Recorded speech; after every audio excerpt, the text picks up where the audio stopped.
السلام عليكم. النهاردة هنعمل وصفة الإنجليش كيك اللي هي الباوند كيك، بس ضايفين عليها فواكه مجففة أو الفواكه المسكرة اللي احنا عملناها الفيديو اللي فات. اللي عاوز يشوفها هسيب الرابط تحت الفيديو. الإنجليش كيك هي كيكة سهلة وبسيطة وغنية، مش بتاخد وقت في إعدادها خالص. تاخدوها مع كوباية شاي في الفطار أو بعد العصر، حلو قوي.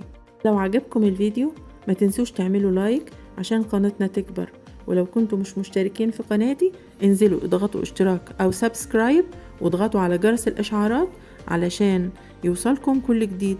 يلا بينا نشوف الطريقة والمقادير. هنحتاج كوبايتين دقيق وزن 190 جرام، 3 بيضات، 4 معالق حليب وزنهم 30 جرام، كوباية سكر بودر بوزن 150 جرام، كوباية فواكه مجففة أو اللي هي المسكرة، كوباية إلا ربع زبدة بدرجة حرارة الغرفة 170 جرام، معلقة فانيليا صغيرة 5 جرام، معلقة بيكنج باودر صغيرة 5 جرام. هنبدأ نحط البيكنج باودر على الدقيق، طبعا الدقيق منخول، بنقلبه فيه كويس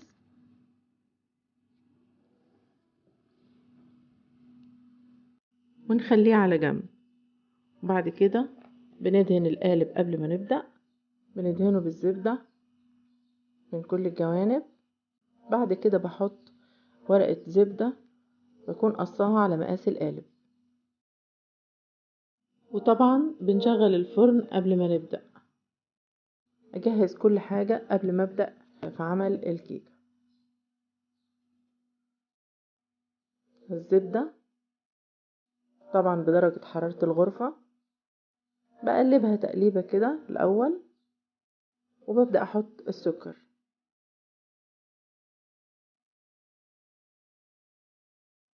واضربها كويس لغاية ما يبقى ملمسها كريمي.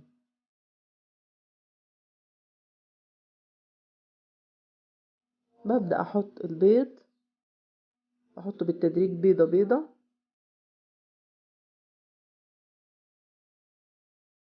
كل ما تتخلط واحدة أبدأ أحط التانية،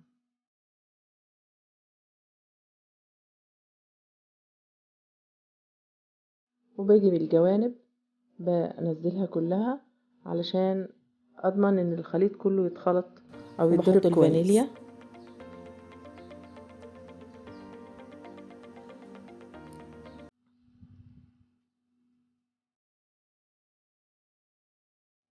بحط الدقيق بالتدريج شوية شوية، بقلبه قبل ما أشغل المضرب شوية عشان ما يطرش بره البول، وبحطها معلقة معلقة كده لغاية ما أخلص الكمية كلها.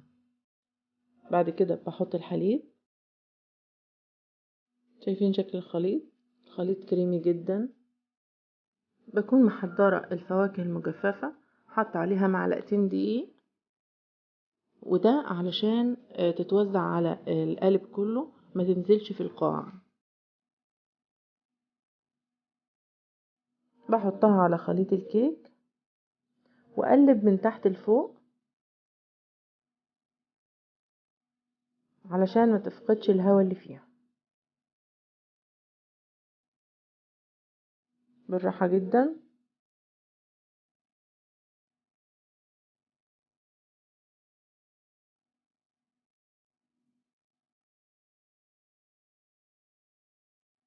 تمام كده، ببدأ أنزلها في القالب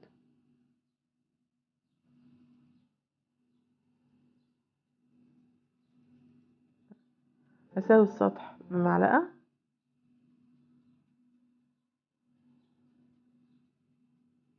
بعد كده بحط الفواكه المسكرة،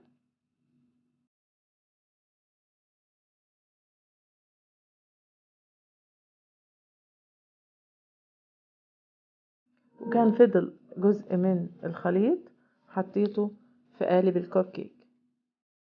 بدخلها الفرن على حرارة متوسطة في الرف الأوسط لغاية ما لونها يبقى بالشكل ده. بختبرها بخلة سنان لو طلعت فاضية بتبقى كده استوت. يستحسن أسيبها ليلة كاملة، هتديني نتيجة أحلى وطعم أجمل بكتير. ببدأ أقطعها بعد ما تبرد تماما، بس أنا كنت قطعتها بدري شوية، يعني كانت دافية لسه.